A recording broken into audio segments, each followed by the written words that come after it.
Welcome to Biggest Geekus. We're your hosts. I'm Randy. And I'm Joe.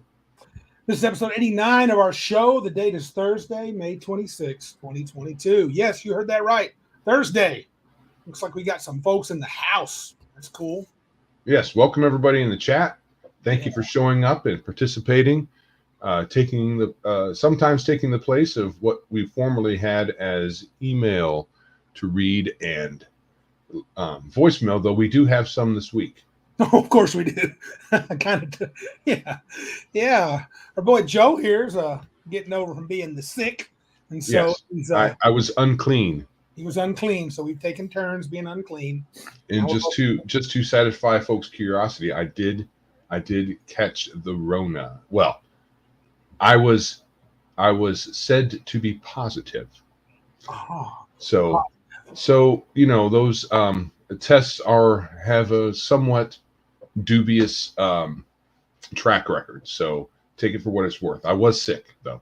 Yeah, I think I had it too. My whole family had it the week before, and I don't know. I may have given it to Joseph. I got your cooties, man.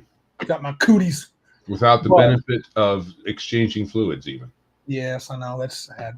Maybe in another life, in another world, another dimension, in a Marvel multiverse, perhaps. Well, we know for sure if it was a Marvel multiverse, we would both be bisexual trainings, most likely. Probably trisexual. You try anything once, twice we liked it. Yeah. Yeah, so we got here Shard, Darth, Shadow, Martin's son, Green Apple's in the house. Yes, almost Friday, buddy. Very cool.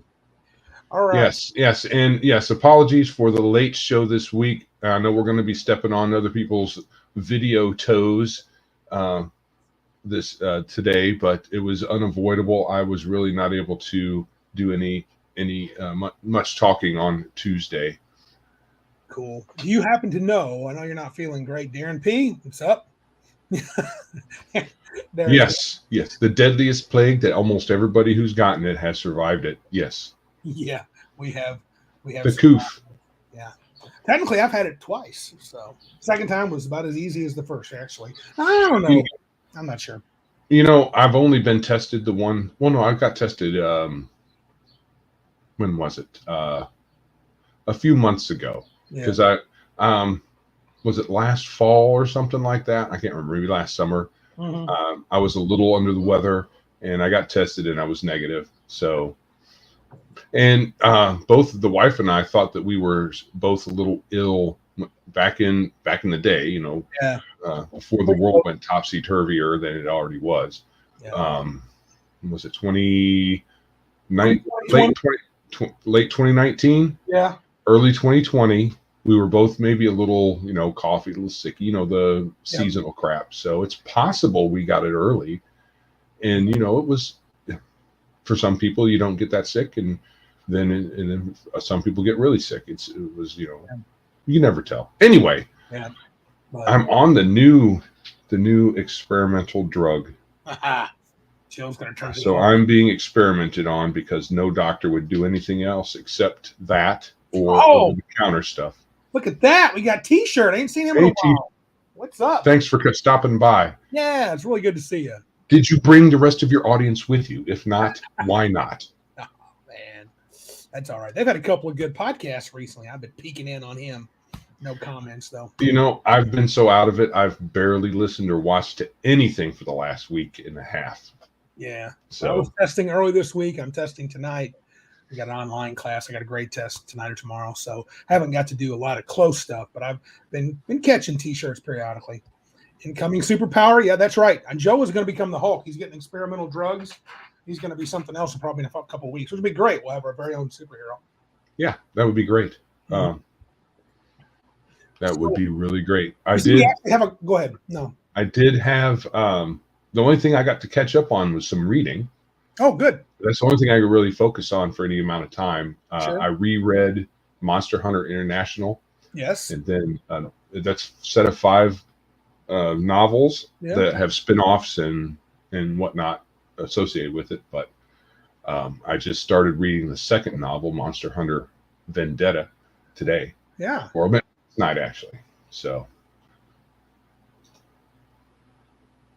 T-shirt says, "Lol, Just me, fellas. Hey, D&D will be starting up soon. I mean, we haven't been playing it? Crap. What have we been doing, Joe? Yeah, what have we been playing all these 4 years? I think maybe his game. You're welcome to come hang out with Grim. Oh, that'd be fun. We should do Dungeons and Discussions, I believe. Oh, gotcha. Yeah. Yeah, he's something like that. Yeah, he clarified. Yeah. I thought he was a Pathfinder dude. So that's cool. Pathfinder 1E, I think, right? Well, hey, however long you can stay is great. Thank you for coming by. Glad to have you. Yeah, everybody else too. We're not forgetting you. So did you say we had some call-ins? Yeah, why don't you yak a bit while I get it set up? Okay, yeah. So anyway, trying to get this Dungeons and Discussions. Yeah. I guess I just look for t-shirt all the time. But this week I've been like reading the IC Index Card RPG for a buddy of mine. Trying to get that one down. And it's a little narrative-y. It reminds me a little of teensy bit of 13 Days, the way they describe things kind of abstractly, but there is something elegant about it, and it's quick. I may even be joining him on a short basis to get him going. He wants to GM, and if Ben's watching, you can do it, man. He's never GM before. He is one of our Cabin Cod dudes, and he's mostly been a board gamer, but we are turning him to the dark side of role-playing games, and I think ICRPG is a good choice for him to start with. It's very, very few things to manage. And, Cat 5 Gaming. All right. Hey, first time sitting in. Yeah, glad you're here, Cat. I think it's Cat 5. Hope I'm reading that right. So, but anyway, Ben will hopefully be running pretty soon. I'm going to I may go via internet. It's not my favorite way to play, but I could squeeze up. He's got to do one because he's got a friend or a brother that's several states away and he wants to play. So at least one person has to be online. And I may join that way. I would prefer probably to be at the house. So, but I'm working that out. So it's nice to have a lot of people here tonight. But anyway, so that's what I've been doing gaming wise. I am really infatuated with Dungeon Crawl Classics though. I'm thinking I'm going to have to play that for my first campaign back from my hiatus. Oh, Patrick Demo's got some sweet new stuff. Chat window's working. All right. All right. I am having issues. Joe never has issues. I don't believe it. The techno wizard will get it done. So I'm trying to decide here, guys. I've taken a hiatus for a couple of months now. I'm going to get back to DMing probably soon. There's some tomorrow. Yeah, Joe's going to make me DM tomorrow. And I really want to run DCC, and I want to run a funnel. One particular funnel, but I want to get through it, and then I want to get right to the first level stuff. So it should be pretty cool. But like I said, I kind of want to master IC Index Card RPG first, help my buddy out. And I'm playing in a startup game. We started yesterday. Going to be doing a 5e variant, going through an old Pathfinder, Wrath of the Righteous adventure path. Say that again? Yeah, my Wednesday night guys.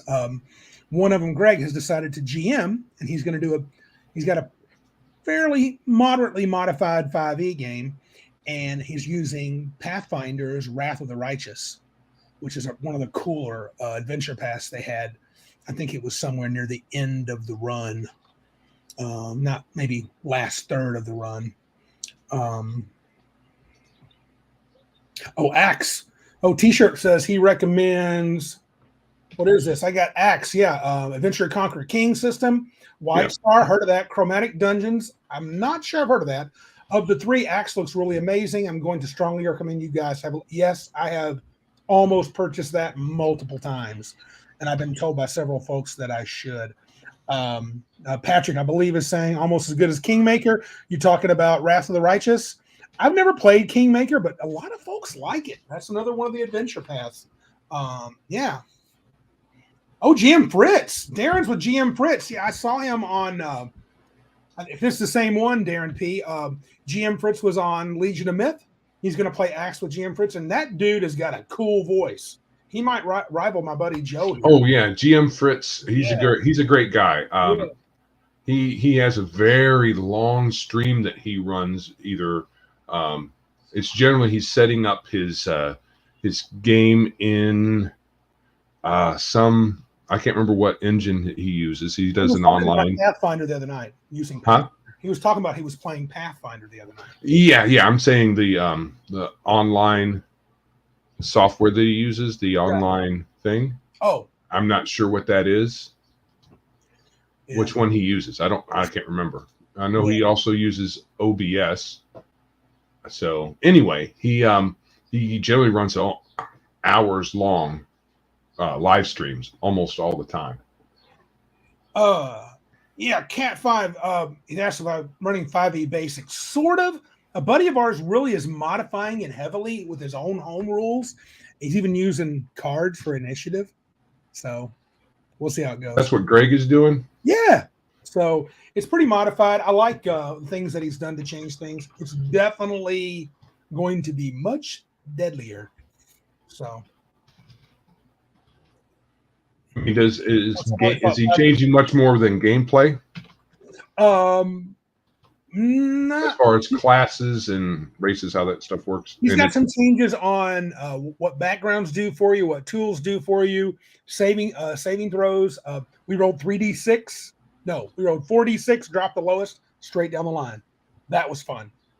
And so I ended up rolling a human cleric with a 16 wisdom, which was by far my best stat. So, and he's got some other rules. I don't remember all of them, but I know little changes. Changed several spells. He's got a little packet of about 10 pages. So I'm cool with it. Greg's got a good feel for system balance and it's based on what again? The adventure path, Wrath of the Righteous. No, right? Greg's thing. Yeah, right. He's running Pathfinder's Wrath of the Righteous adventure. Okay, so and he's modified Pathfinder. Modifying Pathfinder using but he's using the 5e rules that he's modified. So the adventure path is what he's using for the adventure, but he's using his 5e modified rules in it. See what I'm saying? I don't know. I don't think he has them posted, Cat 5. I would absolutely, when he gets done with them, our boy may have a full-on game. So I'll talk to him, see if he's interested in posting that. He may end up really changing 5e upside down. So we'll see how it goes. All right. So we have several messages here. Cool.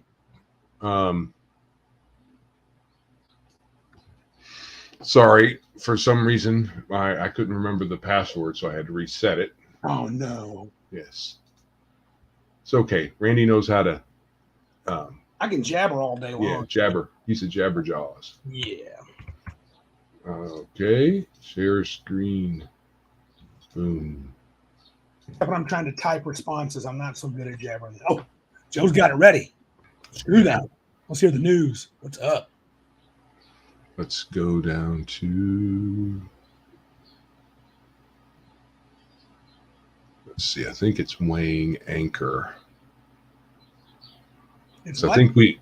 I'm looking at the messages here because, and for those of you who haven't been with us very long or are not familiar with how Anchor works, it works kind of dumb. So it's great at distributing your podcast audio across the spectrum of different podcast hosting platforms. However, the apps are somewhat difficult to use in their own way. You have a user interface that they have on your phone, and a user interface, not a purple shark. I don't know what that is. Darth says I'm not a purple shark. I agree. Yes, you're a white human with freckles. White human, but I bet Darth is being crafty there, and I just don't catch it because I'm old and slow. Funny thing before we get started, I got to tell you. So I went to go see a movie, Throwback Cinema, this past Sunday with buddy Jeff. We went to go watch The Mummy, and this kid, Brendan Fraser. Brendan Fraser. Yeah. This kid, without asking at all, just gave me the senior discount. and I said, did you just give me the senior discount? And he's like, yeah. I'm like, right on, baby. So I'm looking as old as I is. Yeah. So the web interface is a little more useful in most ways, except that the dates are not displayed on the messages. That's right.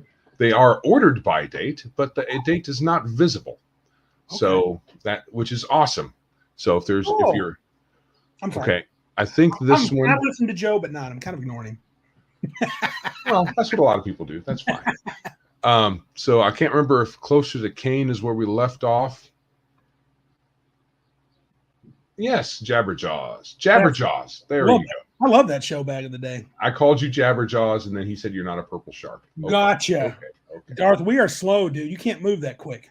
I'm doing stuff. Yeah, and I'm just slow. So yeah, we'll start with this one. Do it. And then I know that one we listened to. Okay. So I trust you. Play it. Hey there, guys. It's John here again from the Red Dice Diaries, listening to the end of your high-level breakdown episode. And when you were talking about vampire and your generations, where you sort of... Yeah. So, we did listen to that one. Yeah. Sorry, John. That's the one where he's talking about how vampires become more powerful in the Vampire the Masquerade setting, or the not the Masquerade necessarily, the overall Midnight setting. No. What's the name of the setting that the vampire, werewolf, and all that stuff is in? World of Darkness. World of Darkness. Yeah. All right. All right, guys, it's Johnny from the Red Dice Diaries. I'm a bit behind on my podcast listening, but I've got your last, I think, 2 or 3 episodes queued up today, so I'm going to be listening to them while I'm working. Just started listening to your Cabin Con sort of recap, and I was laughing where you said anchorites don't call in anymore. Well, people who use Anchor and do RPG podcasts, whatever. And I was just about to call in and go, hey, we're not bad, guys. I still call in every now and again. And then I was like, oh, I don't actually use Anchor for my main podcast now. Wow, shit. Anyway, keep up the word, guys. Right, he does something else. Distributing. Well, SpeakPipe is the audio version. Audio is the piece of software that he uses as an alternative to Anchor to leave a voicemail. But he's on a different platform. They do something. There's several platforms out there that distribute for you apart from Anchor. Anyway.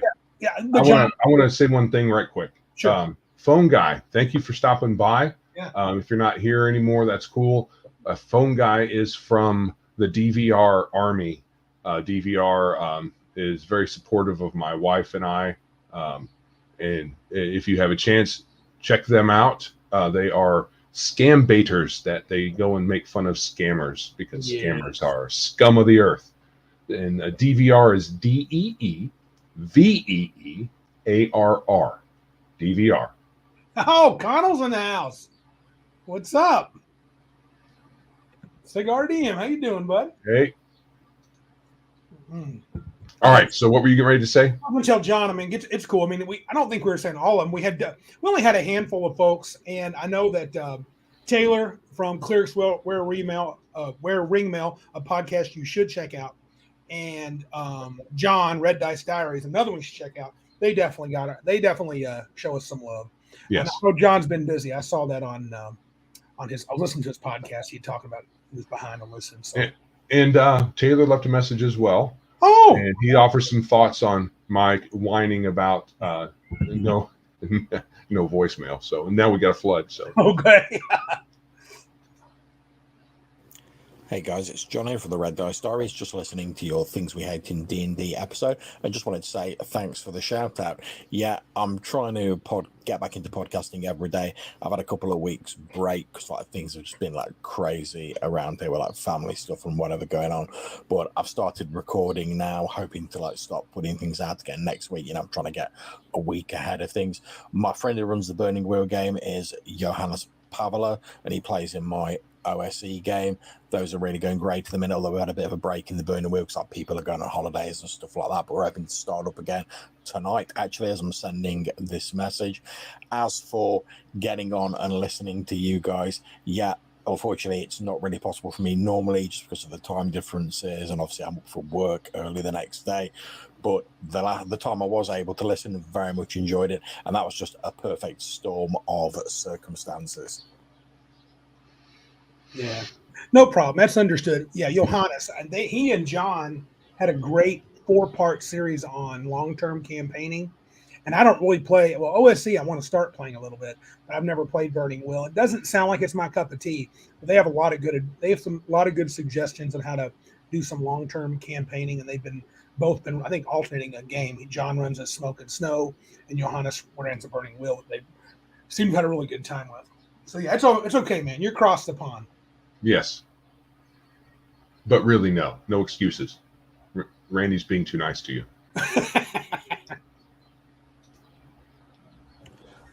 In that case, I just happened to have the Friday off because I was going to an event, and I'd already taken like my wife to the event on Thursday, whereas I was staying behind on Thursday night because I had a game on. After the game had finished, I was pretty much knocking around in the house on my own, so staying up late watching a few films, and I just happened to like check my phone, and it popped up like you guys were live streaming on YouTube, so I was actually able to jump in because I didn't have to get up early for work and stuff like that. Really enjoyed it. Wish I could have stayed for the whole thing, but you know, like I'm getting on a bit now, and like I start getting a bit too tired when things start getting a bit late. But really enjoyed being able to jump on live. I'm hoping at some point in the future I'll be able to do that again. Hell, if I can manage to stay awake on my old bones long enough, I might even try and angle for an invite to get on your show. Anyway, guys, I'm going to keep listening to the episodes, probably drop you a few more voicemails. Keep up the good work, and I'll catch you soon. Dude, I tell you what, John, I don't know about Joe here. In a couple of weeks, I won't be off for the summer. And Joe will have a day or two off at some point in the middle of the week or whenever works for you. I've been off for quite a while. Right. I wish we could have known this. You absolutely are welcome, John. You'd be a blast to have on here. And we would even start earlier just so John wouldn't have to stay up so late. Because we can make an arrangement. I understand that because who was it this weekend yesterday, in fact, when I was making characters, one of the guys there was talking about, man, I wish I could game like we did back in the day and do a 24-hour gaming session. And I was like, what? I don't know about 24-hour, but I would not make it. No way. No, that wouldn't be good for my old. No matter how good the game was, I would just be like, dude, I'm dying here because I'm old. I need my sleep. At the very least, you got to take a nap. We're old. Got a nap. Nap. All right. Yeah, John, you're invited, baby, anytime. Hey there, guys. It's John here from the Red Dice Diaries. Yeah, the weirding module was used in the David Lynch film. It wasn't out of the books. As you've said, it was a sort of replacement for the Bene Gesserit martial art called the Weirding Way. And I believe, if I remember correctly, Lynch decided to use these modules because he couldn't think of a workable way with the special effects at the time of showing this weird, strange martial art on the screen in a way that he liked. So he brought these weirding modules in, which, yeah, is a bit weird, but I've got to admit, it still makes me chuckle when I see it on screen. Anyway, I'm going to get back to the episode, guys. Take it easy. I'll catch you soon. Yeah. I always, I had always a bone to pick with that weirding module. I know people were it's science fiction-y. It's a ray gun kind of thing. I get it, but it's still disappointing. Oh, Joe, Joe's merciless, dude. I've always been a bit of a movie purist, haven't I? You have been, dude. You're all when it comes to a book translation to the movie, my first word. What are my first words out of my mouth when I've seen a movie that's been translated from a book? I don't know. It's almost always the book was better. Yeah, the book was better. Which is duh. Yeah, there's no way a book can't be better. They get to use lots of words. But I'd be excited about some movie we'd watch. But that was awesome, Joe. Like, it was okay. Joe he's got to be the bring it down, Randy. But that's okay. We all need somebody like that. All right. Here's one from Taylor. All right. Afternoon, Randy. Afternoon, Joe. And I think that ties into the purpose of my call. Talking about why no email, why no call in. Honestly, I think it is the format.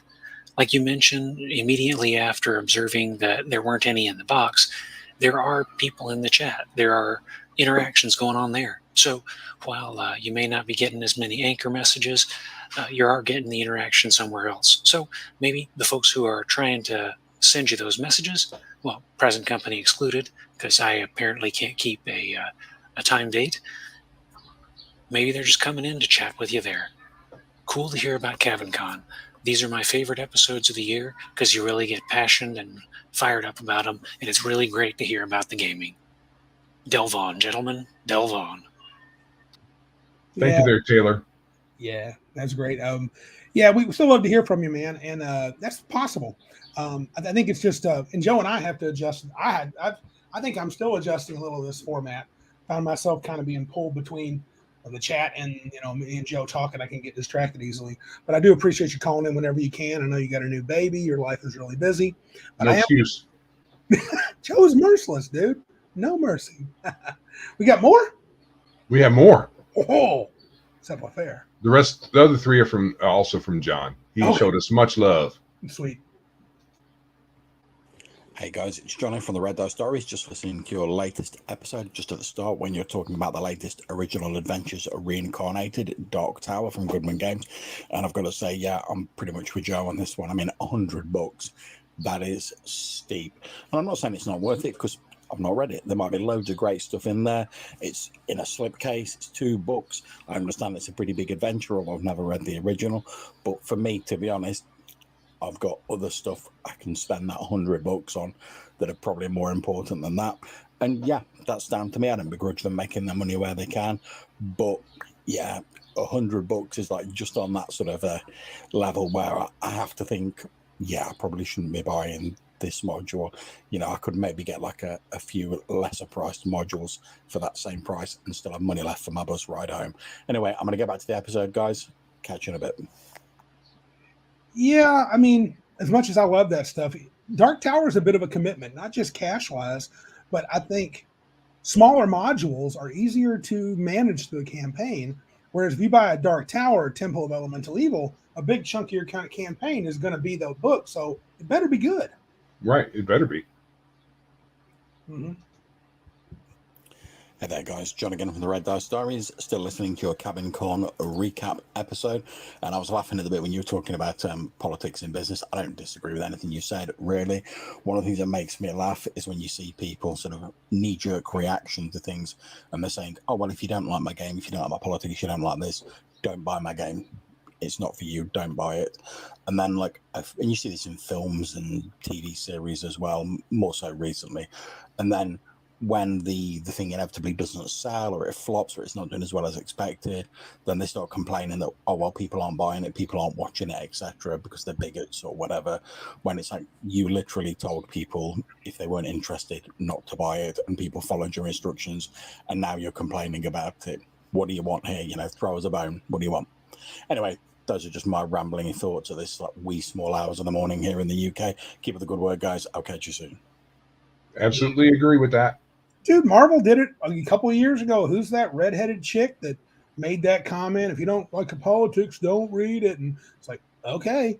And then what was it? A year later, they're like, nobody's reading our books. Darren P has Temple of Elemental Evil slipcase. Not only is it not bad, I will raise you one more. It's super awesome. I love it. But yeah, cool.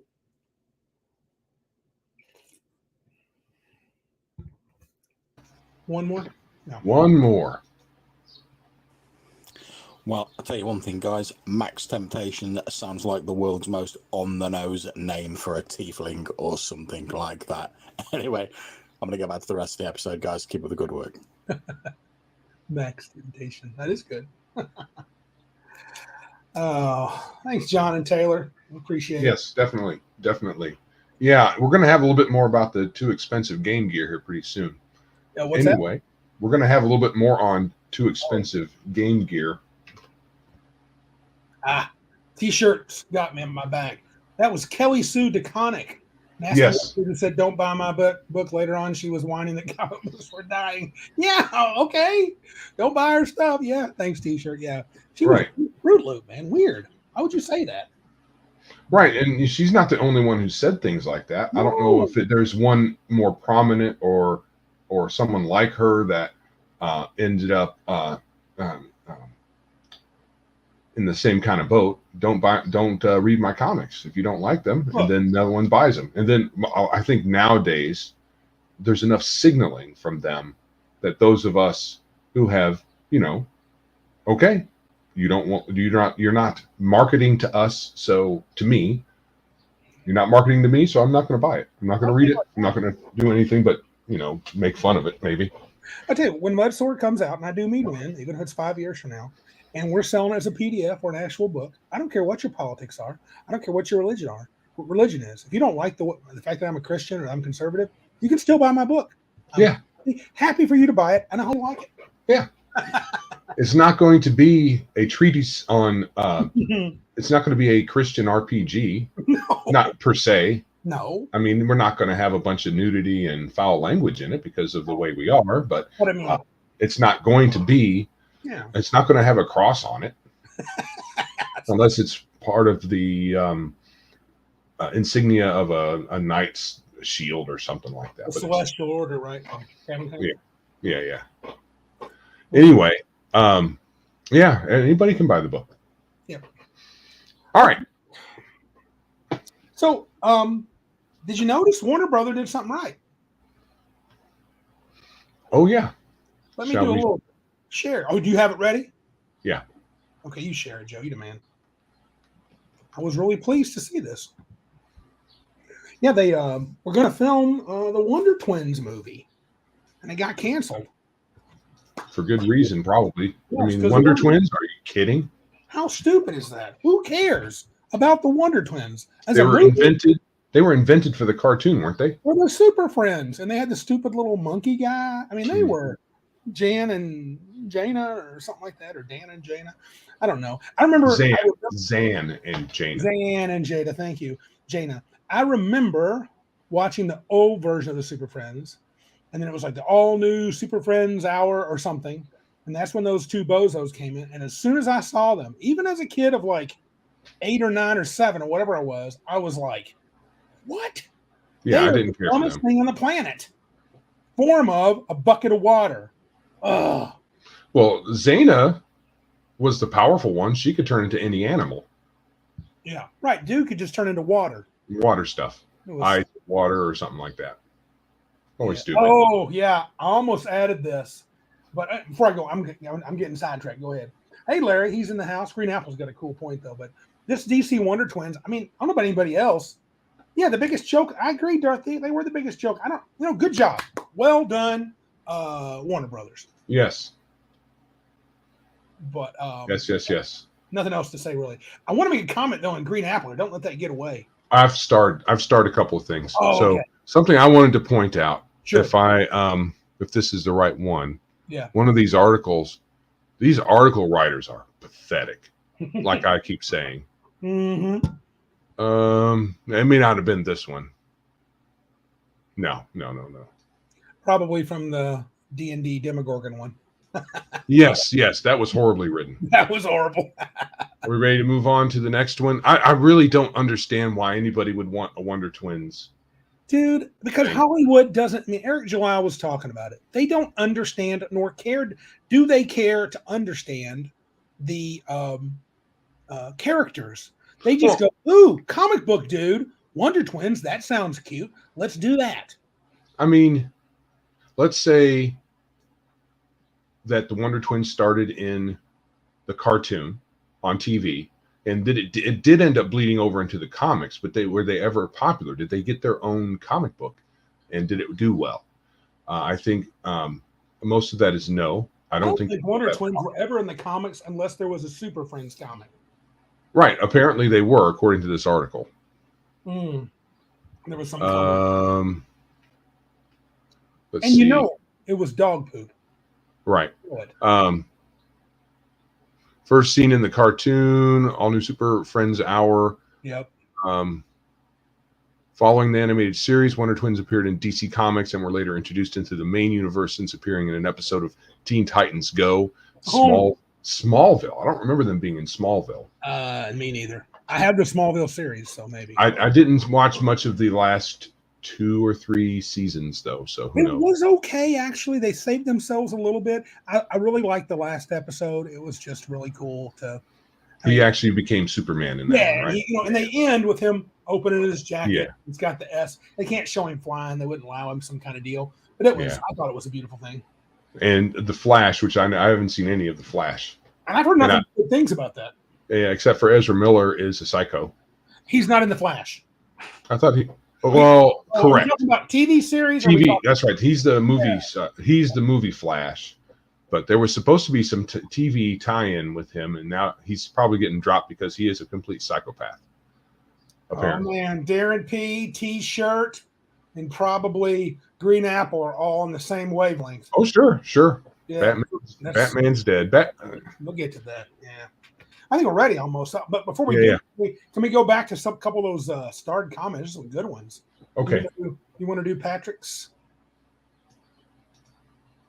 From Patrick, it always strikes me as weird that as a Christian I can play a game with fantasy gods, but I've seen atheists complain about fantasy religions and RPGs.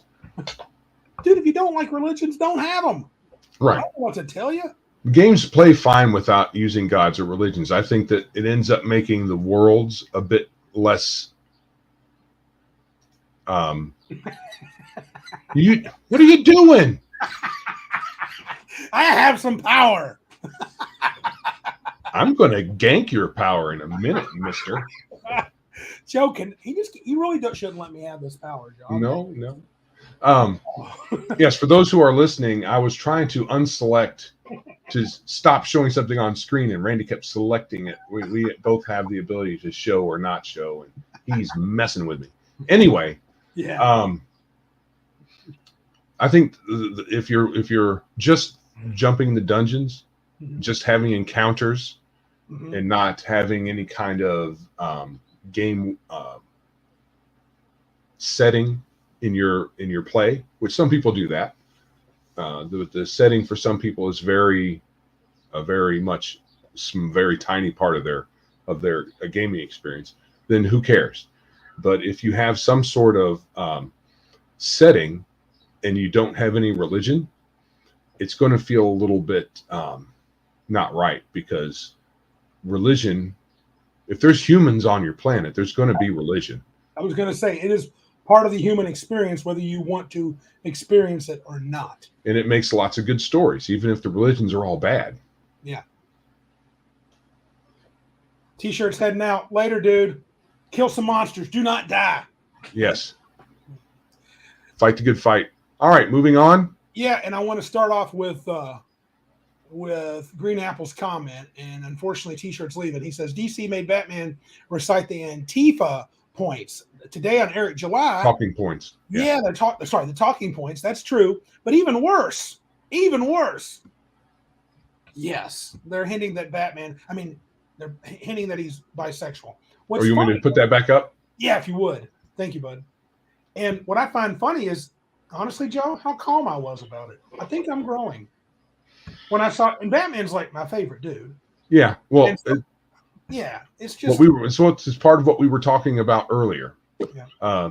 The game companies don't market to us anymore, so they're marketing to a demographic that they believe has enough capital to keep them supported. But I don't think in the long run many of these endeavors are going to pay out. Industries that are adopting some woke language in their marketing and whatnot, who have products with wide appeal and broad customer base already, they can do that without a huge difference. I mean, if they're selling butter, people are still going to buy the butter.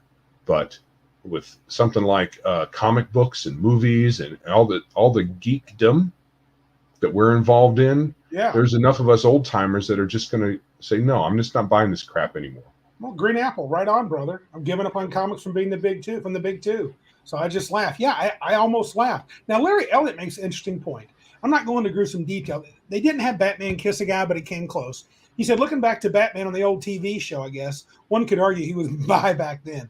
Yeah, you could argue that, but you would be wrong. Yeah, I mean, I get it. There's been a lot of comments made about the creator of Batman and about how he made Batman for his own game. To me, that's people projecting, but I understand that things looked they could kind of and Robin's outfit was ridiculous. And okay, so the TV show was a little. I mean, it was. Happy. There's a lot of stuff about the TV shows back then that were a little odd, especially when they wanted to.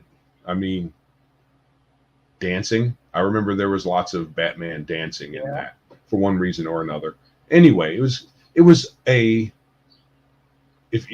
TV show from back in the 60s was not serious. No, it was fully tongue in cheek. And Larry's point is valid in the sense that a lot of people have said that. What's this man in tights running around with a young boy? Okay, you can take that interpretation, but that's also the same people that look at Lord of the Rings, and when the hobbits are looking at each other and, longingly in their eyes, which looks weird today, but Tolkien, he had no problem a man telling another man, I love you, not in a gay way, right? Right, but I don't think they captured that well in the movie. I don't think that they played that off right. That's just me, though. Okay, but modern sensibilities. Yeah. But I understand what they're saying. There's lots of weird stuff that was portrayed in the comics and in that TV show. You could say I don't know how you could. I really honestly don't know how you could call Batman from the 60s bi. There was never. There was only from what a lot of people call subtext. Yes, you couldn't say it because of words that he used or anything like that. It would all be subtextual. Mm-hmm.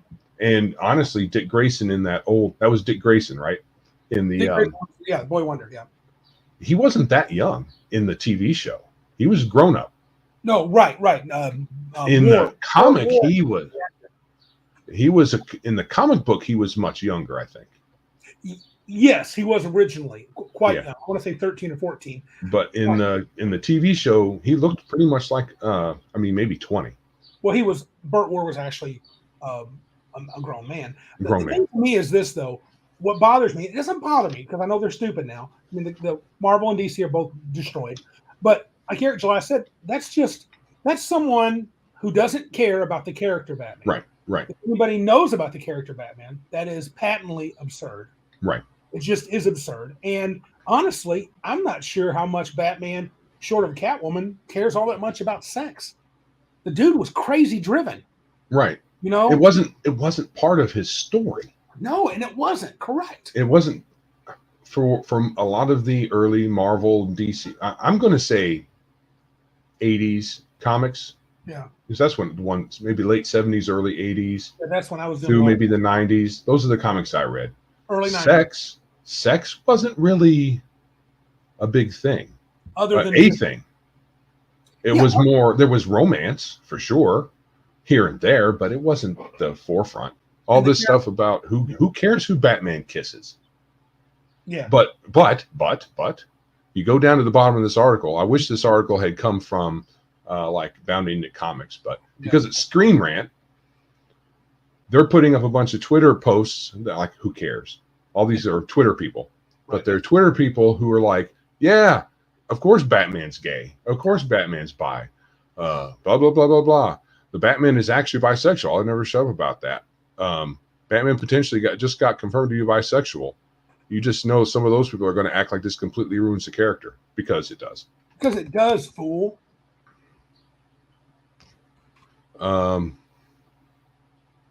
People are surprised that Batman might be bisexual. Bruh, him and Harvey are fruity AF.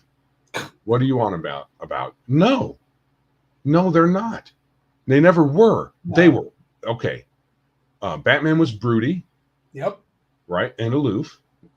I don't know what's fruity about that. Nope. And Harvey Dent was insane. Yeah. Yeah, Darth says sex might have been implied. It was never right. And honestly, it was like, look at that sweet Catwoman's looking pretty hot. And I'm for sure for the chicks, Thor's looking like a buff dude. So was Batman. I mean, there was eye candy if you like the drawing of comic book eye candy. But I mean, honestly, and I want to say they don't understand Batman. That's not true. They just patently ignore him and just project their own things of what they want these characters to be. But honestly, at this point, I think I'm talking too much about it because, dude, I'm done. I'm done with them. So the way we should look at this is be like, all right, this is just what they do now. Yep. Make fun of them. Mm-hmm. Oh, Batman's bi since when? Ha ha, you're stupid. Yeah. It's about all of our breath that they really need, I think. Truth. Ready to move on? Yeah, let's do it, man. Eartha Kitt. Oh, hold on. I think Sean's Driscoll's throwing up the best. Is this your favorite Catwoman? Because mine is still Julie Newmar. She was a beauty. Yeah. Eartha Kitt had a distinctiveness to her, though. She did Her all voice. right. Oh, yeah. Well, none of the Catwomen. Who was the other one? Even Lee Merriweather in the movie? Yeah, I think they all did a fine job back in the day. Fine job. Yeah. Yep. All right. All right. This article is about an overpriced Mini. Which, I would never pay too much for a Mini. Demogorgon figure announced. I was looking at this kind of closely. I didn't see where it was mentioned how big it was going to be. Right. I didn't either. I'm imagining. It's nice looking if this is the way it looks. Yeah. Especially if it comes painted. He better be gargantuan because I want him to be orca size. And I agree, Sean. Tied with Julie. Fair enough. I think this figure is pretty sweet looking. If he is orca size, the recent orcas, yeah, I'm going to buy it on the secondhand market. I got to have the Demogorgon, dude. Now, come on. $89.99. He's got it. Because we're still fooled into thinking that's less than $90, which it technically is, but it's really the same thing, practically. Mm-hmm. It's so much less than 90. If it was 90, I can't buy it, but because it's $89.99, I can. I ain't gonna pretend. Randy's buying that thing if it's big. Yeah, Joe, love it. And you're gonna say, man, Randy, I wish I had that figure. All right, so this to me sounds weird. The Demogorgon figure is made for tabletop combat and will cost $90, $89.99. To me, those are diametrically opposed.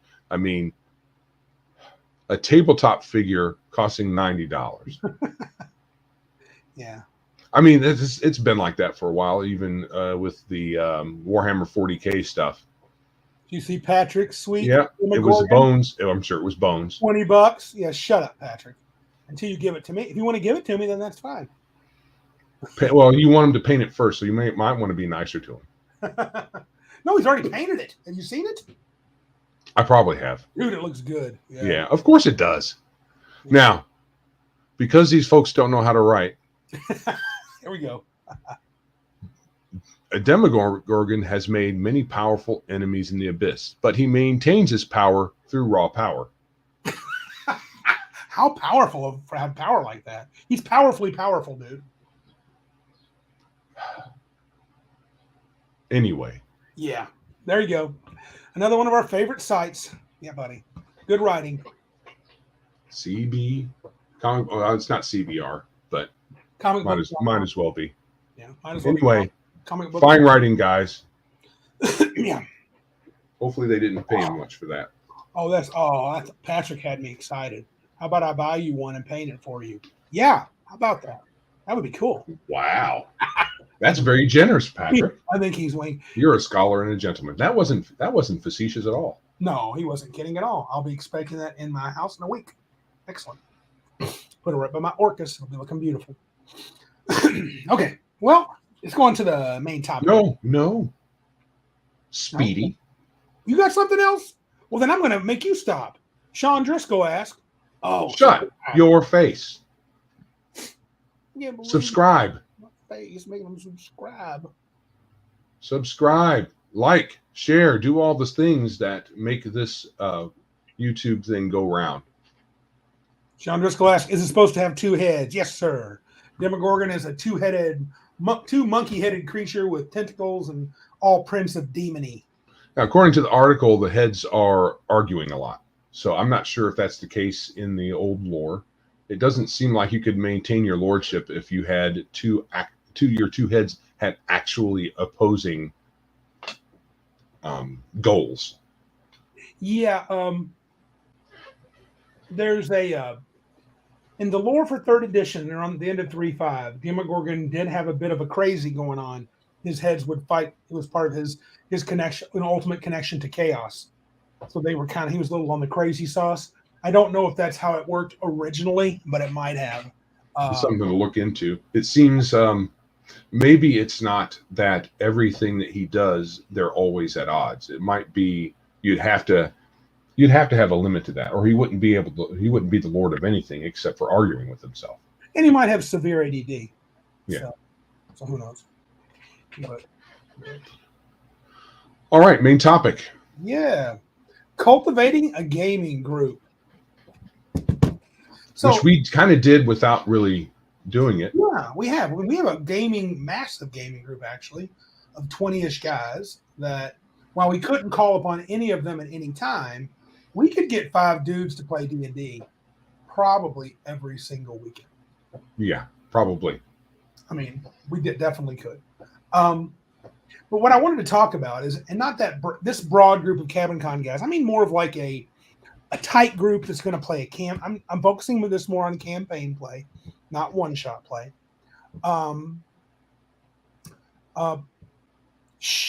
There's a lot of good questions. Why don't we talk about some generalities first, and then get into the specifics of where you want to go? Okay, sure. So when anybody talks about, on our side of the fence, about gatekeeping, yeah, this in the positive sense of the word, which there is one, this is the primary means of doing so. You can't gatekeep other people from playing games at their table, but what you can do is you can cultivate a group of players that get along at the table, and that all share some commonality at the table. And at its most basic, all it has to be is that you guys want to sit down and play role-playing games and have fun. Right. Okay. And I do think we'll default probably most of the time to our Cabin Con broad group here.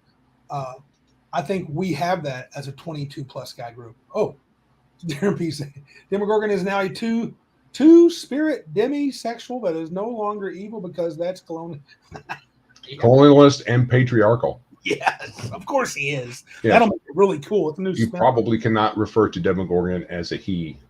No. Well, technically, they would almost fit, wouldn't it? Almost. Demogorgon has 2 heads. Mm-hmm. I can hear him referring to himself as we. Sure.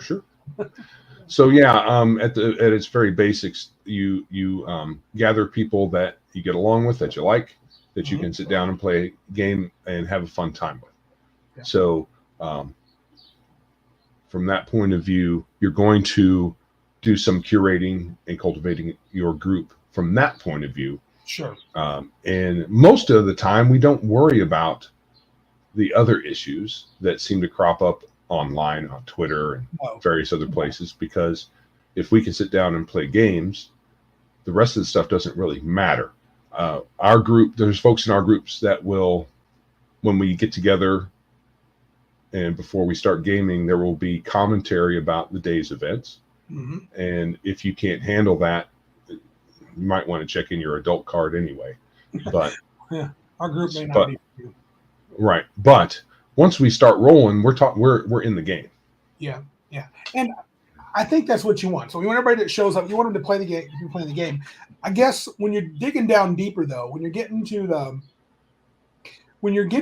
the group that sits down and plays every week or 2 weeks or whatever, your campaign group. I mean, I'm not going to run a campaign for 20 people. I know people talk about doing it. Randy's going to run 4 to 6 and that's it. Somewhere in that neighborhood. I might go one more if I really had to. I would go one lower. So if I wanted to be generous, 3 to 7. But I think one thing, once you get in there, get paid. We're friends. We all like the game. And then we sit down and monkeypox. It's all over the news, apparently.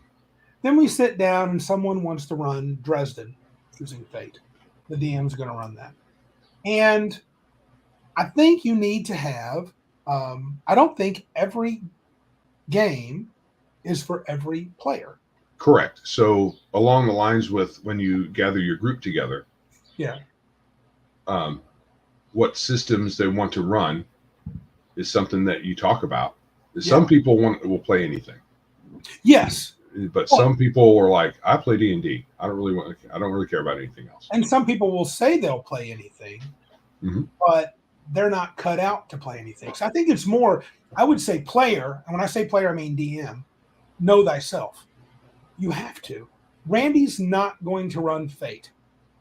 Randy's probably not going to ever run vampire. It's just not my bag. Right. I would never play Fate as a campaign. I know I wouldn't. I would play vampire as a campaign, but I probably couldn't do it for long term. Right. It would wear me out after a while. And so if our buddy, whoever, say, Trent's like, hey, I got a sweet idea for a Dark Ages vampire game, set in this age. Blah. I'm like, that sounds kind of neat. You want to play, Randy? And I'm like, can you find some? I would probably say, are you sure you got a spot? I'd be kind of jumping. Okay, yeah. And then I haven't played with Trent like I want to. So I would say, Trent, look, I said, this is not really my thing. And I did play this once with Tim Scott. It was a short campaign because of other reasons. But the point was, I would let him know, look, I am not likely long for this game. So happy to play, happy to be a part of things, but know that you're probably going to want to sub me out at sometime. So, and that's because I know myself. I will get weary of running the angsty vampires or the super powerful vampire. What is Dooth Money somebody we know? Send help? Yeah, he's been on here before. Oh, okay. He's currently playing Dungeon World. Wow, okay. Send help.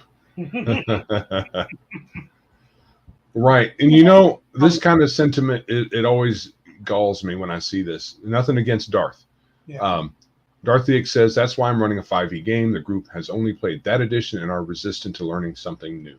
Yeah. And it's weird that the GM can't just say, this is what I'm running. And that's, what I'm running. But I understand you may have slim pickings in your area. And I know there's this fella online that he seems nice, but he's really unforgiving when someone says, I can't find a local group. He will tell that person you're doing something wrong, you're not trying hard enough, and blah, blah, blah. But real life sometimes makes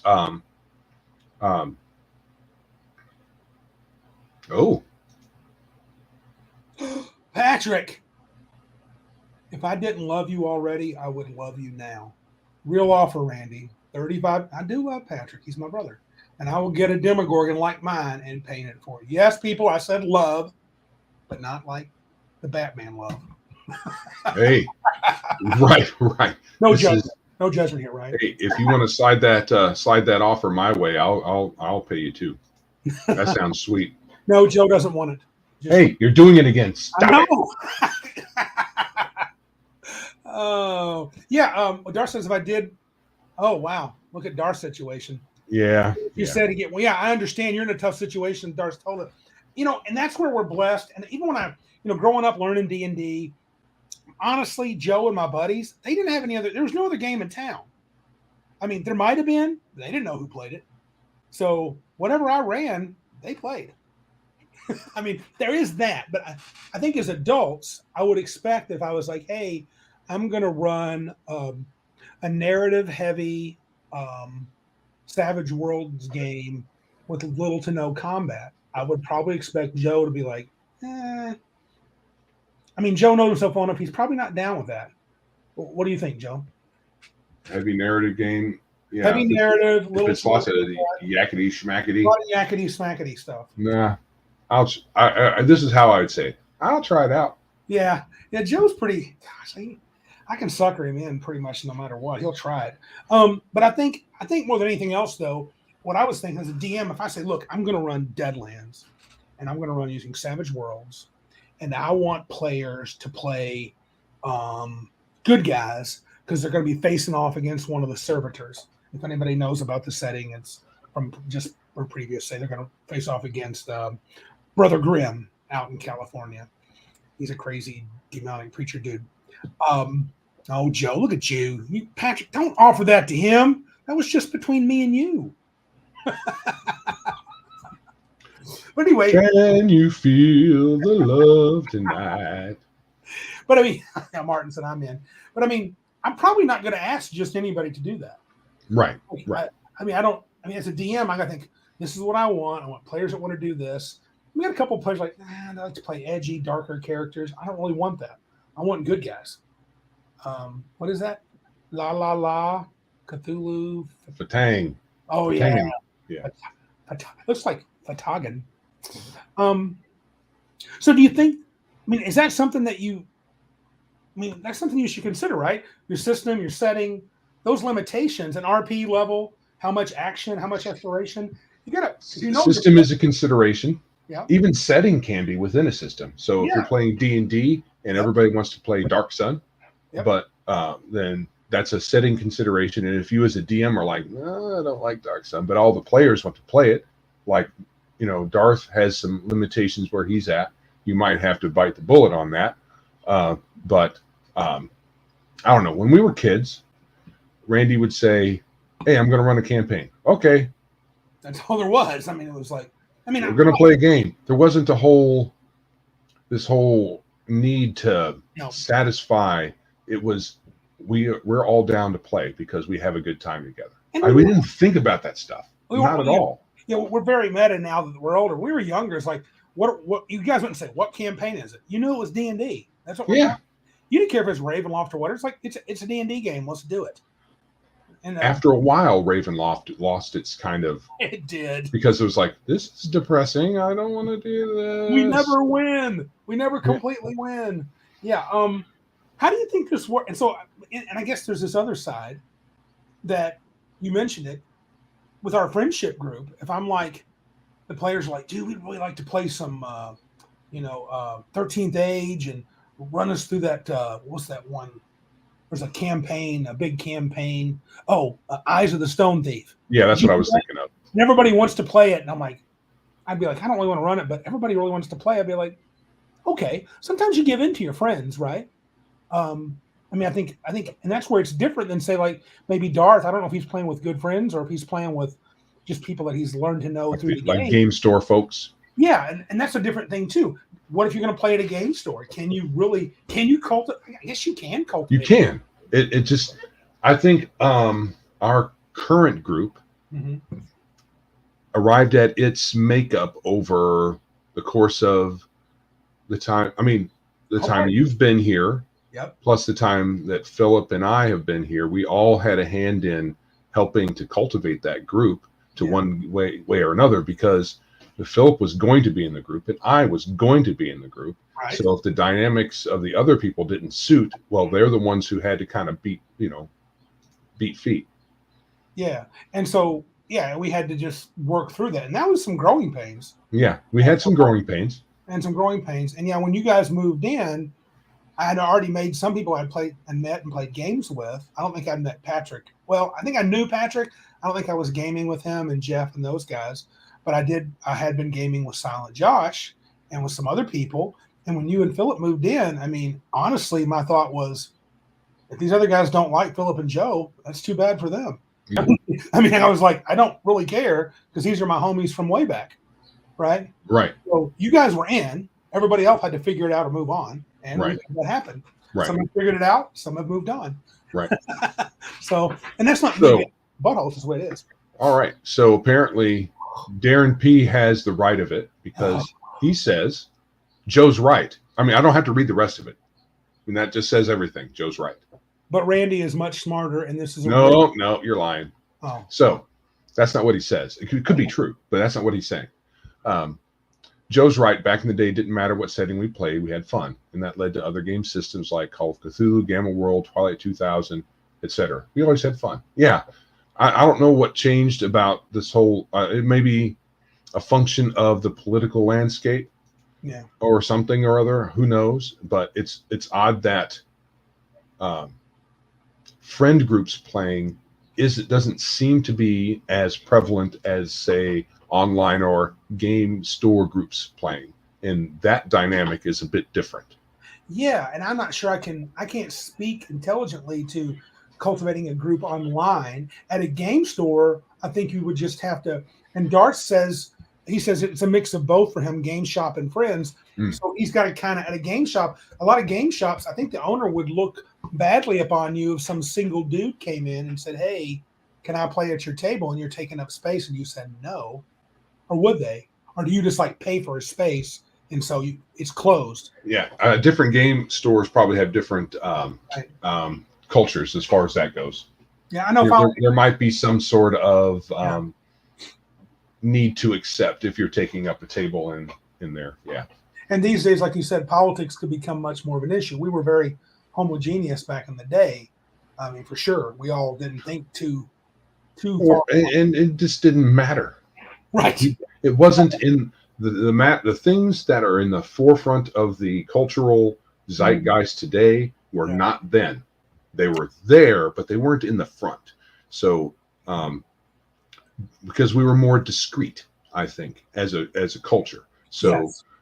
Our sexual activities and our political activities were more personal. Yep. So we kept those in the back of our zeitgeist, and when we dealt with them, they were for a select few people, and there was a lot less heartburn when you had certain kinds of conversations back then. And that's something that's going to come up next week. Joe and I are definitely going to be doing kind of a retro review of the Satanic Panic and compare it a little bit to our own personal experiences and to Joe's. I don't know. I've heard the word. I don't know if it's a panic, but you could call it a panic. It's weird how what wokeness and SJW crap has done to the hobby, and it's a puritanical movement. Yeah, and so is the Satanic Panic. So there's Yes. some comparison there. Yes. So we'll talk about that next week. That'll be a different sort of take, I think. Mm-hmm. So how about this? You're playing a game, Joe. Say we're playing. Let's think of something a little bit. Let's say Riffs. We're playing Riffs using whatever version, and we're like all into the Gonzo. We want to use our big guns, our super high-powered magic, and we're just loving kicking creatures' butts and taking names. What's Darth say? I'm not saying all this for sympathy. I'm just stating that not everyone gets to be as picky about groups if they want to play as many would like to. Correct. Oh, yeah. So there are folks online who will tell you that you're not doing it right. Yeah. And we're not going to do that. We know that our situation here is different from many people's situations across the world. Not every locality has the same draw of people. You might be in a smaller area. It may not be part of the culture there enough to have that many people. You might not have that many game stores. I mean, Bay City here is not that big. Not really. No. It's not tiny, but it's not that big. It's just we happen to have a decent group of gaming folks. I think there's at least 3 local gaming stores near us, right? Yeah, pretty close. We got at least 2. At least 2.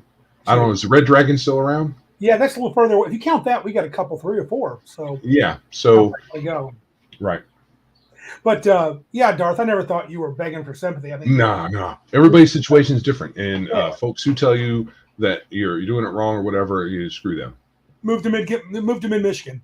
Yeah, you have a lot to pick from, and we just like to have fun. Yeah, but what about this? So, like I said, we're playing Riffs, going to Gonzo, and one person, as you can tell, they're just not enjoying it, but they want to be in the crowd, and they complain a lot. Oh yeah, Green Apple. SJWs on the left and classic SJWs on the right. I just want them all to look. Yep, that'd be nice. Yeah, meddlers. They're meddlers. Yeah. Do you? Forget the Riffs thing. As a DM or another player, what if you recognize that another player, dude, this game is not for you. You're literally not enjoying this, but they can keep going if they want to. But if they're complaining, or you can see they're always just kind of, I didn't know I had that power. And you see them, you've had players like that just seem annoyed the whole time they're playing. Could you ask a friend to leave the game? I don't mean like, hey, I hate you, but dude, this game's not for you. Why are you even playing? Yeah, there shouldn't be any reason why you can't have that conversation. It'd be hard with a friend. Right. If with a game store guy, it should be easier. Yeah, dude, you're annoying. Get out. No, you don't even got to go that route. You could say, you don't seem to be having fun. What's up? You could say that to either person. Sure.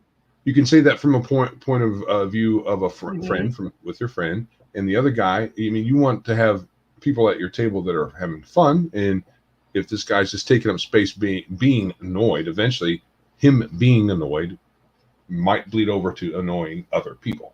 It's possible. Well, it probably would, I would imagine. And I also wonder, not necessarily, but I also wonder, as long as you weren't pulling the bait to switch on him, maybe he was expecting a deep role play experience in the world of Rift because the way you described it. And Right. that it's gonzo, let's kill stuff and shoot big guns at things. And so he might be right. So, well, I thought it was something different. But you're right, at a game store, in some ways it might be easier. Just Sure. say, hey, dude. And he's like, no, I'm not really liking this. And I was like, dude, I'll probably run a different game later. If you want to bow out, man, it's cool. We're not like enemies. And you're welcome back another time. And There's no reason we can't have conversations like that. In this day and age, folks think you need to have tools. Our tools are our ability to talk to each other, our interpersonal skills. And a lot of people, they're underdeveloped because they're used to whatever they're used to. But which is probably why, to some degree, folks are hollering for the safety tools and for session 0 and all this stuff, when all it really boils down to is interpersonal skills, talking to each other. You don't look like you're having fun, or give me some feedback. And it shouldn't be complicated. That should be all there is to it. And Darren made a good point. If you're willing to, you don't seem to be enjoying the game. What can I do to make it more enjoyable for you? Correct. If you can make some adjustments, if I can make some adjustments to make the game more fun, maybe it's like, yeah, we want to get our kicks blowing up big bad guys with giant guns. Maybe I can squeeze in a little scene or two where you get to RP. Yeah. And that's not hard to do. No. And that's the thing about cultivating your group, is not hard. And not really. It might take some time, and there are limitations. There's geographical limitations, but apart from that, it's not that difficult. It's just a matter of exerting. It does take a little energy to not just sit there like a lump. So to do the interpersonal interactions, talking to people, apart from just rolling dice and playing in character, talking to the person next to you and, recognizing whether or not they're having fun or whatever. All that stuff is part of being a person and existing in a culture and in a small group. And we should all be able to do that. Yeah, Larry Elliott says the players should also talk to the DM if they're not having fun. Correct. And tell them why. And again, it may not be a mismatch. It may just be a little change here and there, like Darren said. I wonder though, and I think again, we're at the end of that. I mean, I don't know how our group could get. I don't know how our group of players could get any better, except by just adding cool players too.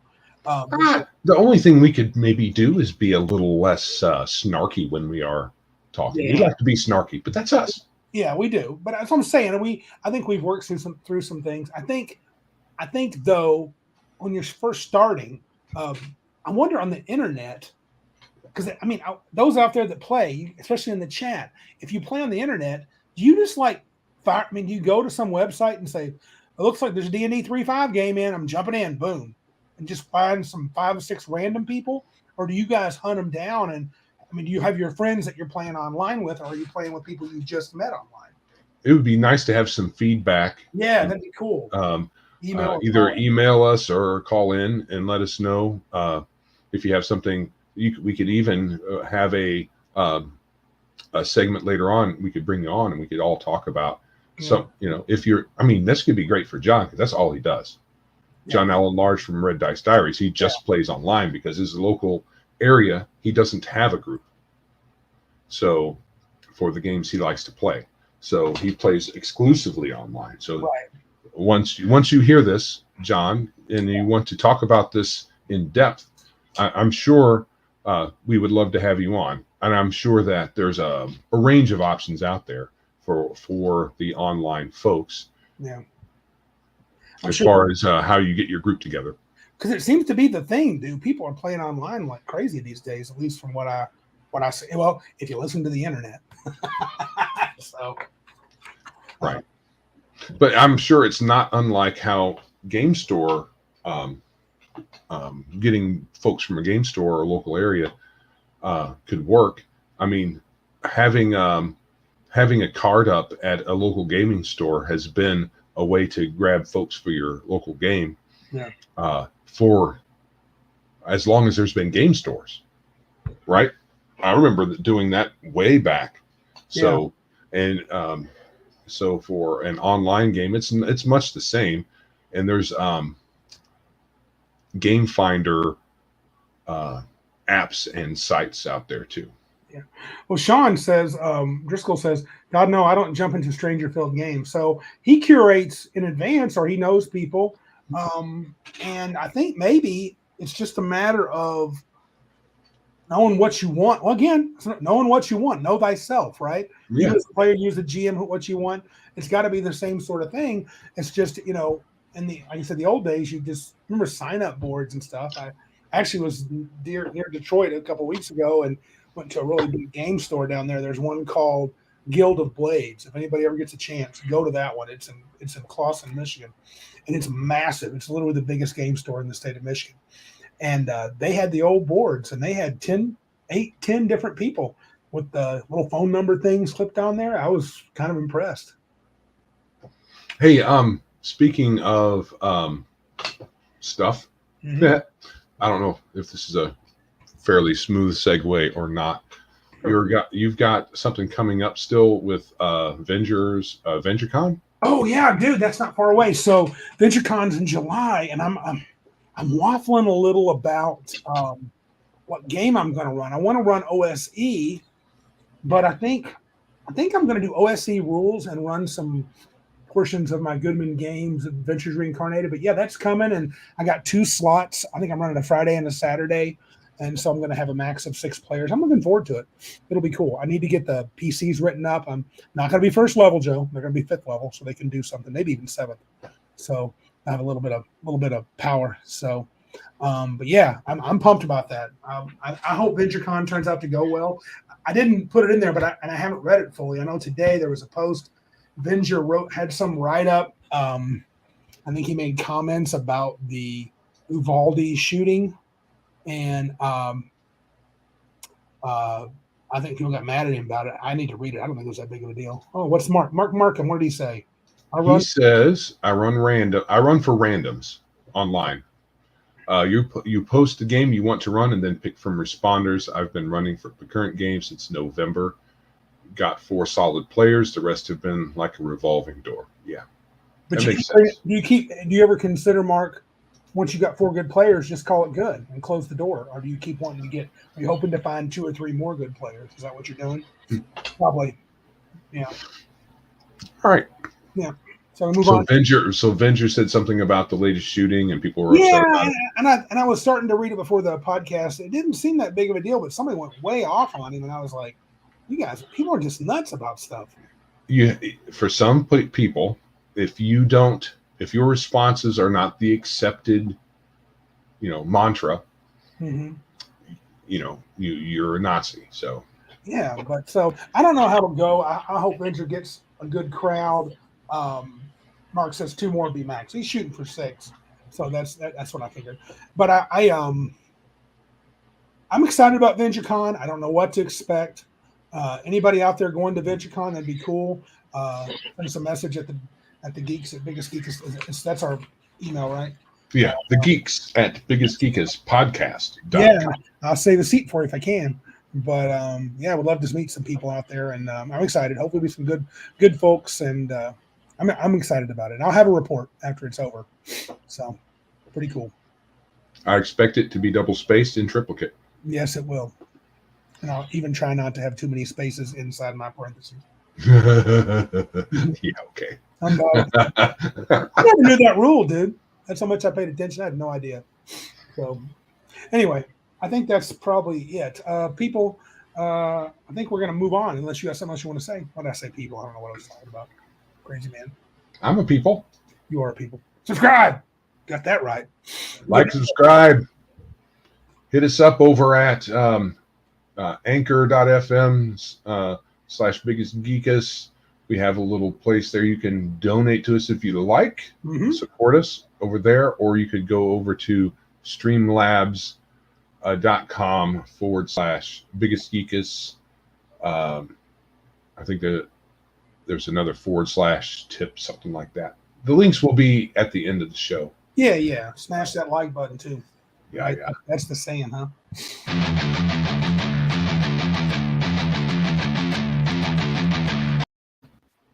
What was that?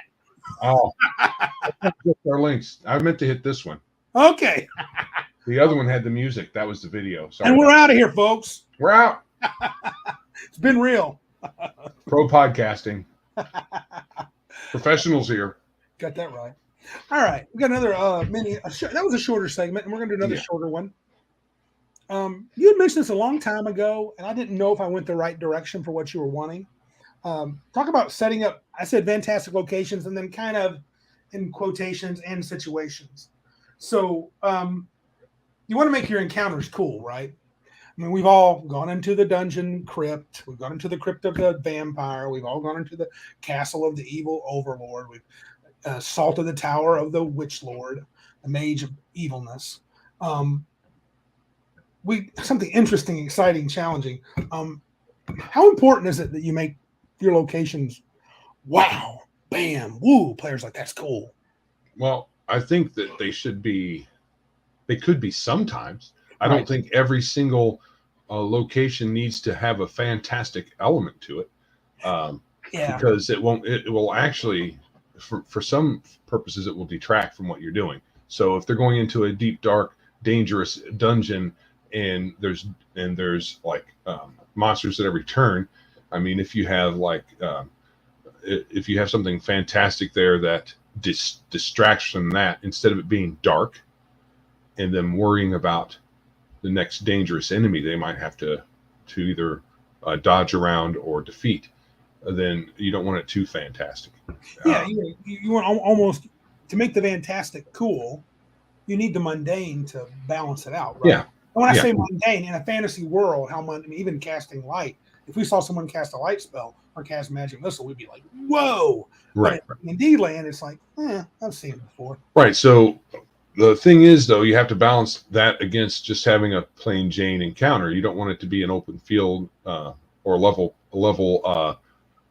a big just open plain every time you fight something. So making it interesting may not necessarily only be fantastic. It might just be a challenge. Premature exitulation. When we started to exit. Dude, if you weren't painting that many for me. We're the professionals here. Yeah. Make fun of us. It was, we're keeping you on your toes. On your own time, but it is his own time. So It was all done on purpose, really. Right. Darth makes a good point. It is important. It is just, I think it's right. How important is the location? If it's a climactic fight, go crazy sauce, balls to the wall, do something cool. But when you read something like 13th Age, we've talked about 13th Age, we gave that a great review. Sometimes when you read the flavor about the world, you're like, there is too much crazy in this world. Right. Especially if it's all in one spot. Sometimes when I've heard someone describe the oceans, I mean, how can you use them? They're teeming with monsters. You go out there, boat goes out 20 feet into the ocean, it gets sucked up by a gigantic octopus every time. Oh, yay. So whenever and I have a definition for fantastical or fantastic. It says conceived or appearing as if conceived by an unrestrained imagination, odd and remarkable, bizarre, grotesque, fanciful, or capricious. So I think you do have to balance that with let a lot of things go. Let a lot of things go. Let a lot of things be normal. Yeah, absolutely, Patrick. But what about for Jay? I always thought the fantastical, and sometimes when I feel like I'm in a rut and I'm DMing and I'm thinking, man, these guys have got to be bored with this crap. It's going to be another vampire. It's going to be another golem. You know what Randy's going to put in there. And we're going to end with devils and demons because that's the things he loves. And I really feel like, man, I got to think outside the box. I got a bunch of jaded ass players and I need to really surprise them and do something cool. So this is what you do. You take, it's a half giant, half demon, half golem, half vampire. That sounds like two people, but okay. I'm good with that. Or instead of saying half, it's the vampiric template. Yeah. And I think 13th Age skirts that line where you start to think it's almost a farce. It's not really even. It's kind of absurd and not very cool. So anything like this for me, this has to do with setting and making it seem real, isn't engaging, making the setting engaging. I think making it seem real isn't quite where I'm at. That's not the right word.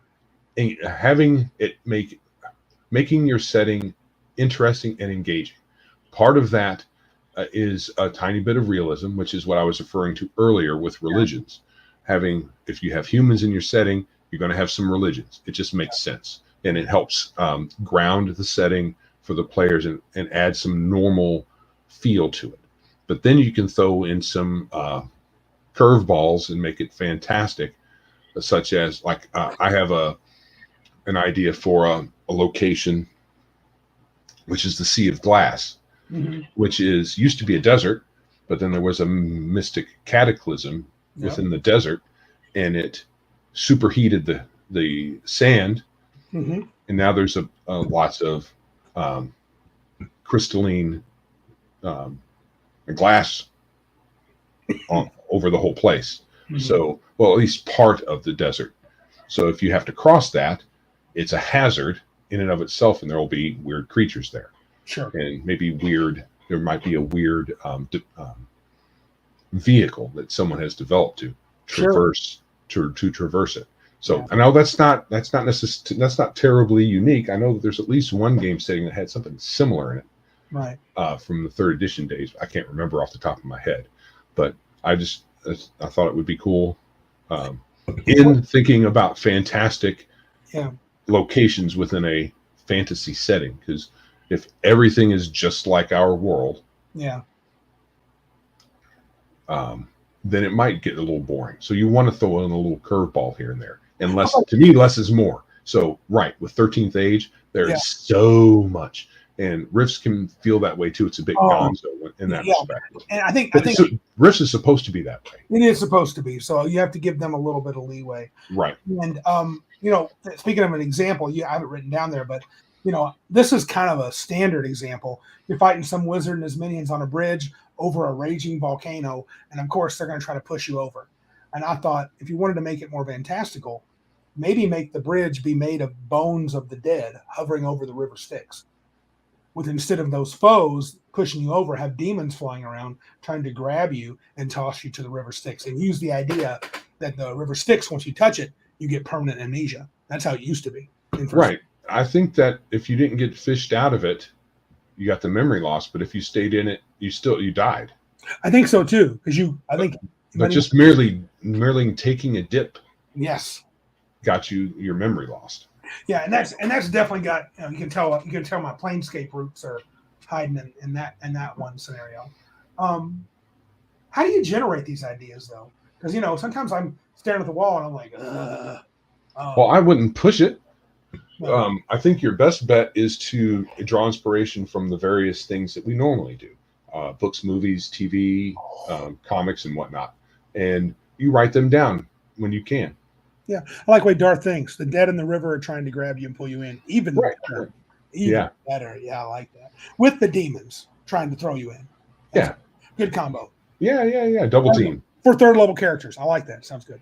Double team. You probably throw in another triple team. Probably the wind. It's probably very windy. Hurricane winds. Yes.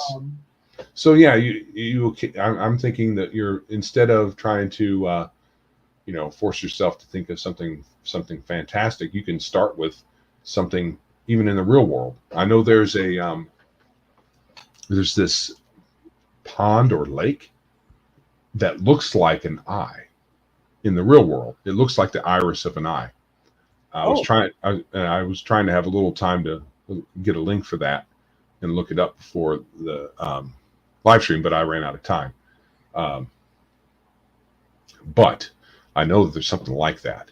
And what about the Grand Canyon, right? The painted rocks. There's a lot of Death Valley, and I'm sure that there are over in. Now, you said painted rocks. I couldn't help but think of the prismatic spray What if you had prismatic rocks? Right. And you think they're just painted, but they like a different color of the prismatic wall. So what are those big stones that look like heads? You know what I'm talking about? Like a monolith type thing? Well, not monolith. They're maybe 6-8 feet tall, and they're big faces. They're like a big face. Yeah, I think it's South American, but Central or South American. Okay, you remember? Easter Island. Yeah. Okay, that's fantastic. Yes, it is. And there's places where they have giant stone edifices that you can push with just a finger, and a big limestone block. And you're like, how could they have balanced this so perfectly? You know, people say aliens and stuff. So we have things in our present world that are fantastical that you can draw inspiration from. Oh, where's the desert where those rocks move? There's rocks in the desert, and there'll be a track of where they moved over time. The rocks literally are moving. Oh, I haven't heard of that. Yeah, it's crazy. Oh, what about the Bermuda Triangle? Yeah. So we have lots of inspiration. And you can jazz that stuff up with magic and all sorts of stuff. Then there's no limits, right? Right. So instead of people getting lost, they get sent to other planes, or they end up when you go to the Bermuda Triangle, you end up changing alignment, or you end up doing something. You know, things change about you, or you're forgotten. The people in the world forget about you when you come back. Right. No one's ever heard of you. Yeah, you can use time travel, even though time travel is evil. You know, I can't help it. I like it, but I like time travel. That's a different topic. But yeah, I think you're right. You got to be careful. Yeah. So I think you can take inspiration from our world or from published IP and just make it your own. File off the serial numbers, as they say. Yeah, I think borrowing from, like you said, books and even other adventures from different games. I've actually read adventures for completely like modern games and turned them into D&D before. You can just get maps online, fantasy maps that have interesting illustrations on them, and just make something up on the fly. Dude, there is no one. I don't know if I would say I would challenge anybody, but I'm far away from my computer. But I want to show you. I just randomly pulled out a DCC module. You talk about, to me, they have these stylized maps everywhere. Right. And I just think they're just so evocative. And I just can't help it. Like, man, that is what I want to do, that adventure, just because that map is cool looking. And there's an annual one-page dungeon or one-sheet dungeon contest. And they are often have a fantastical bent to them, just the map itself. So that would be another resource you could use. Yeah, I think in a fantasy game, I think it's important you have to have some. Well, if you're going to play any kind of high fantasy, even low, I mean, I don't know what you'd call Lord of the Rings. What's really low fantasy? You probably want some sort of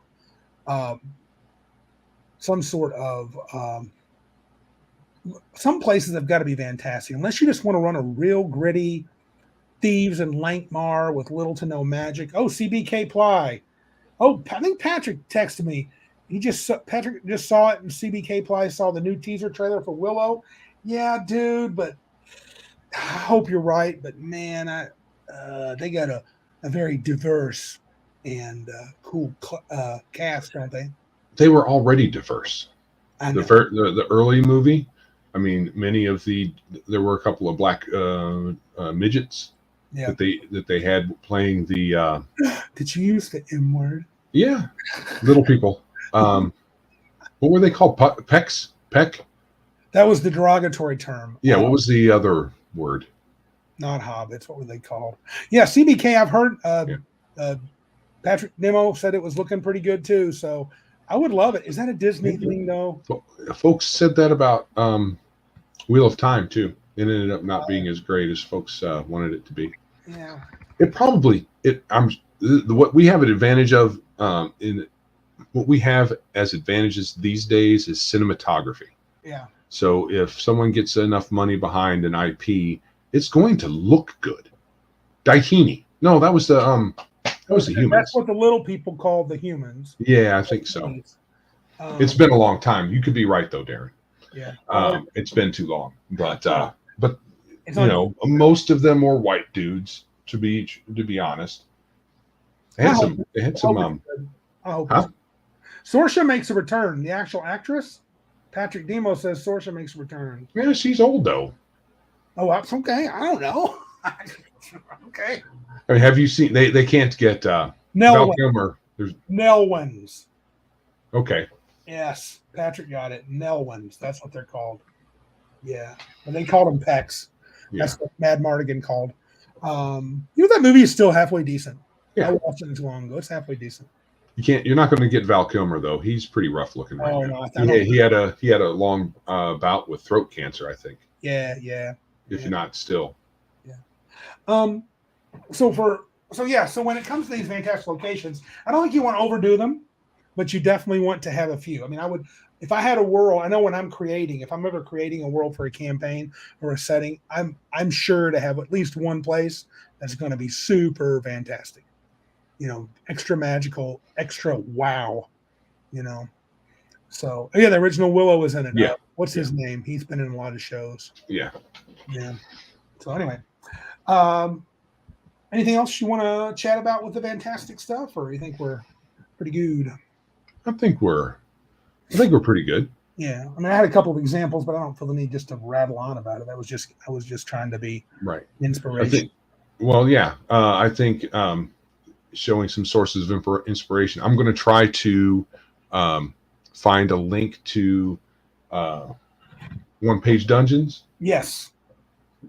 So hopefully that will be helpful for some. I would suggest people that are willing to shell out the bucks or get the PDF. 13th Age, the description of their geography is great for inspiration. Yeah. They have some seriously cool, out of this world, fantastical things. I wouldn't take everything, but I would absolutely steal a handful and go back and watch some of our older episodes where I think it was 5 episodes that we took to do 13th Age and gruesome detail. And there's a lot of really cool stuff in that fantastical stuff in that setting. Yeah, and as like we were saying, as much as the setting is important to you when you're running the game, that's how much you should pay attention to fantastic locations and how high magic it is. You could be all fantastic. Yeah. Like Eberron. Yeah. Yeah, lightning trains and crazy stuff like that. Yeah. I think also you can have, if you're running a gritty world that's kind of like thieves in a city, nothing says you can't have, there's this statue in the most rundown, in this bar, in this rundown town, and it supposedly grants wishes. And everybody that has done the ritual, that they claim their wish has come true. And you could have it that it actually can grant wishes if something happens. But, that can be just you don't have to explain them either. Just because you have a fantastic location doesn't mean you got to have, well, here's the reason why, Thanks, CBK. He liked our 13th Age videos. Good. Boy, we really jumped into that one. That was I thought we did a very thorough job. I'm glad someone actually liked it. Because we were like, is this getting too long in the tooth? I think, right. And to your point, just prior, if you explain it all, it might end up being a little less fantastic sounding. So, yeah, sure. Why not?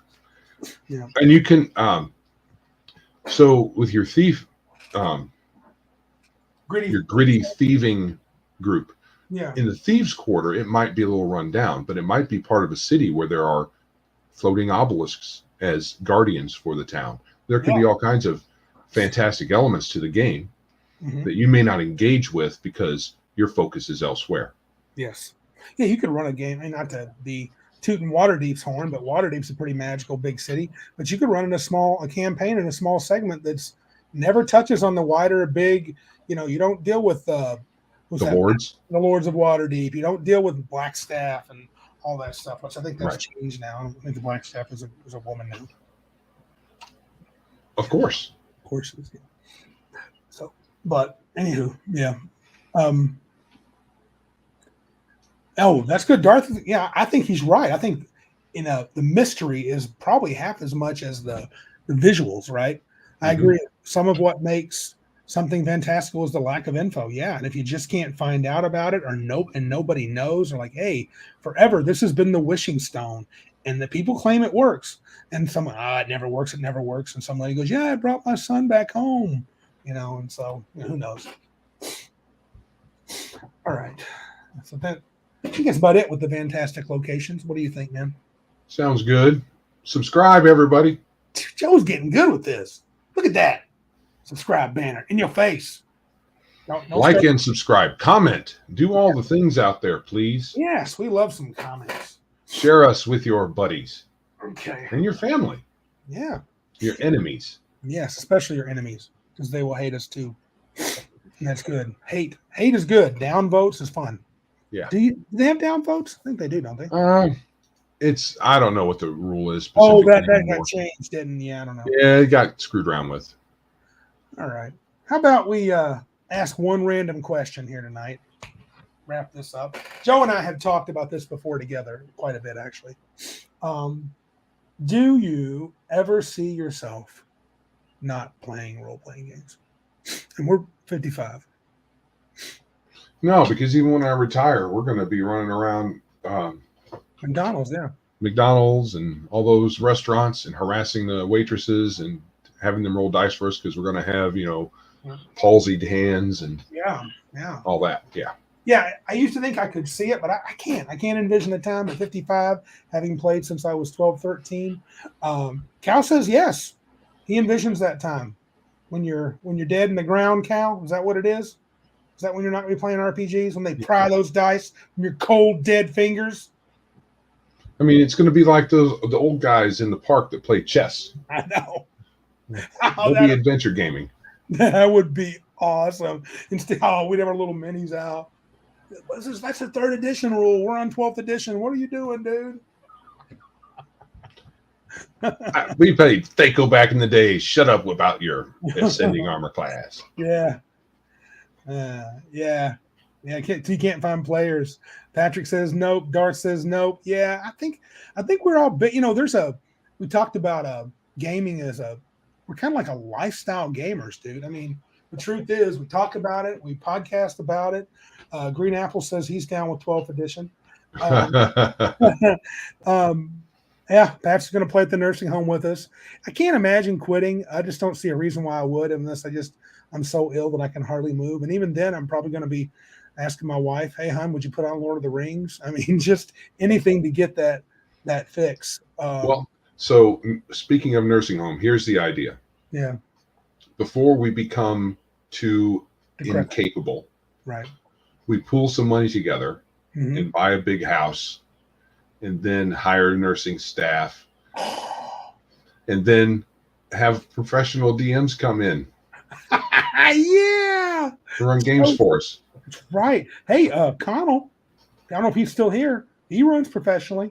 Yeah, we'll do that. So he's got to stay young and chipper so he can run for us. Yeah. Yeah, I can't imagine quitting playing. I just can't. Yeah. And I mean, look, all that crap I got back there, and that's not all of it, and Joe's got a pile of crap. We're going to use that stuff. Yeah, it's part of our hobbies. Why give it up just because you're older? And you have more time for it. If you move to the great state of Michigan, Darren P., you can join us. You can bask in the brilliant idea of building our own house and nursing home, and we have some really cute nurses, and take care of us, and then someone come GM and feed us our oatmeal. It'll be fun. I mean, the D&D will be part of the landscape, but there will be other things going on there too. Oh, sure. Yeah, that was D&D, Savage Worlds and Rifts and all that stuff. And they're going to have to make some secret passages in it. Oh, please. And it's got to be wheelchair accessible. Yeah. So then we can roll on down those passages. I've always dreamed about that, right? The dungeon connection between us and all our friends. That'd be so good. We got Patrick in too. I think we could have a large group, I think. Yeah. Yeah. So, yeah, that was a pretty easy question. And I think I've not yet to hear a dissenting view. So I'm going to say the answer is we are playing forever. Wow. Oh, okay. I'm going to have to school Darren here. Oh, what do you say? I need to leave Canada. I agree. So Michigan is as good as Texas.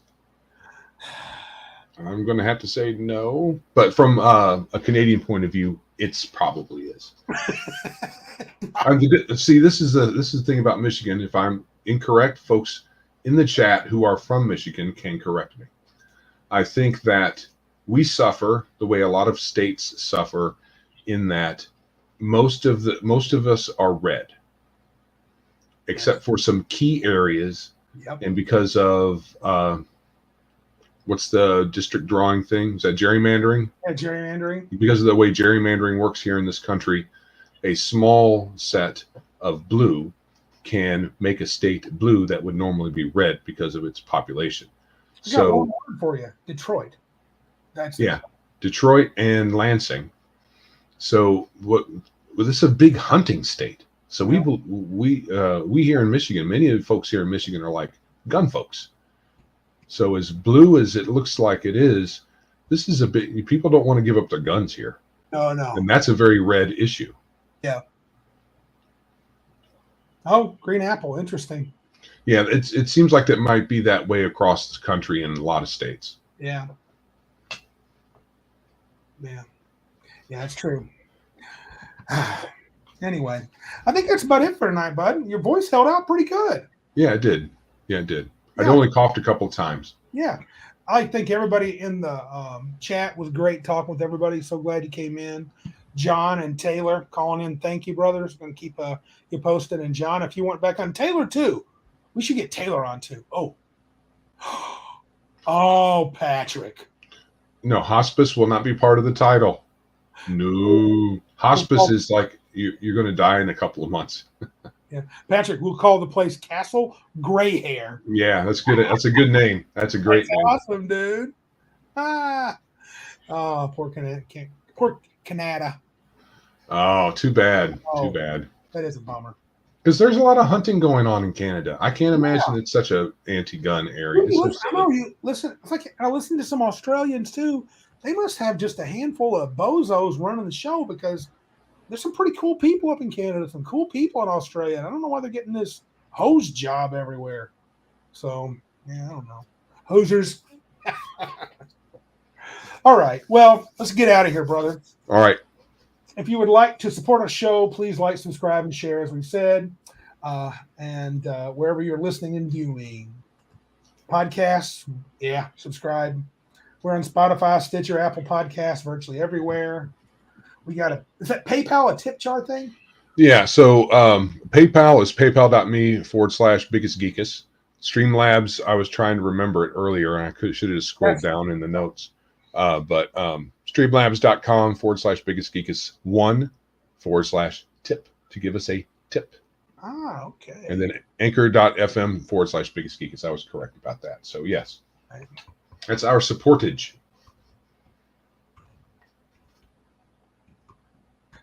On the web, we are at www.biggestgeekuspodcast.com, and the geeks at biggestgeekuspodcast.com is our email. We're on all the socials: Twitter, Facebook, MeWe, Discord, Guilded. I need to get back on Guilded. I kind of like that interface a little better than Discord, but it's about the same. And videos, of course, on YouTube and Odyssey. Nowhere else, right? Just those two. We don't have our videos anywhere else. Okay. I've been getting differing advice. Some people say focus on one platform. Others say spread it out, and for different purposes. So the keeping it on one, you learn the one and you learn how to deal with the one platform. But other folks say you don't want to get canceled, so you spread it out so that you have different types of videos. And we don't do different types of videos, so that's not going to be helpful for us. Yeah. Different types of videos on the different platforms that more cater toward what that platform normally attracts. Okay, let's wrap this puppy up. This is Randy. And this is Joe. And remember, you can't be big like us and be geeks like us.